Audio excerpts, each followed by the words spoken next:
السلام عليكم ورحمة الله وبركاته، حبايبي واخواتي واصدقائي وجمهور اخوكم وليد المصري جمهوري العزيز. انتظرونا ان شاء الله مونديال 9/6. افراح عائلة الجبرنة بالكرنك، مملكة آل الخطيب بتفرح باسم العريس فارس كرم الخطيب، والراعي الرسمي المهرجان ان شاء الله كل شباب الكرنك واخوات العريس البرنس هيثم كرم والبرنس حسام كرم، في انتظار اي راجل جدع. بصحبة أخوكم وليد المصري والفنان مصطفى الصواجي والفنانة حنين والفنان أسعد الليسي. مونديال 9/6 الكرنك كلها بتفرح. كلام على إيه؟ الكلام على فرحة، الكلام على تكسير.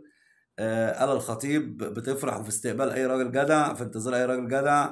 أخوكم وليد المصري عايزنا زي زمان كل الشباب أعلى